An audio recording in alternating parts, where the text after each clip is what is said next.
Kamala Harris is blasting Donald Trump for spreading disinformation about the hurricane relief effort. But last night, the former president repeated false claims about the FEMA response. With 4 weeks to go until Election Day, Chief White House correspondent Mary Bruce is tracking the campaigns. Good morning, Mary.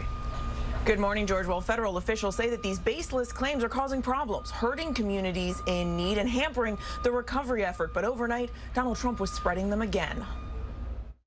This morning, Vice President Kamala Harris slamming Donald Trump, calling him irresponsible for spreading false claims and conspiracy theories about the federal disaster response. There's a lot of mis and disinformation being pushed out there by the former president about what is available. Harris calling out Trump for repeatedly and falsely claiming that the federal government is spending FEMA relief money on migrants instead of storm survivors. But FEMA's disaster relief funds are separate from other Homeland Security Department programs, including those that support migrant response. It's extraordinarily irresponsible. It's about him. It's not about you.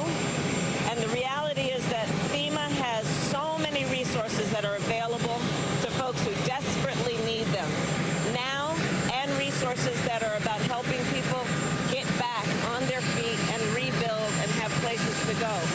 You are entitled to these resources. People are entitled to these resources, and it is critically important that people apply for the help that is there to support.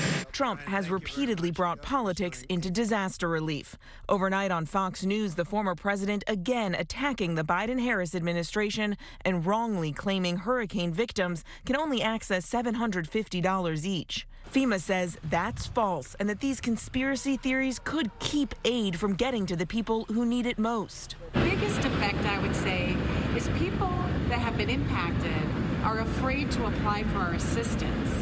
Assistance that then they can get a hotel room. They can get reimbursement for some of the costs or damages to their home. Harris overnight on 60 Minutes continuing her media blitz, criticizing Trump for backing out of the show's traditional pre-election interview. If he is not going to give your viewers the ability to have a meaningful, thoughtful conversation, question and answer with you, then watch his rallies.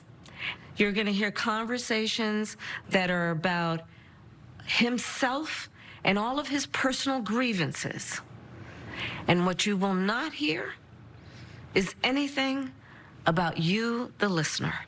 You will not hear about how he's going to try to bring the country together, find common ground. And Bill, that is why I believe in my soul and heart the American people are ready to turn the page.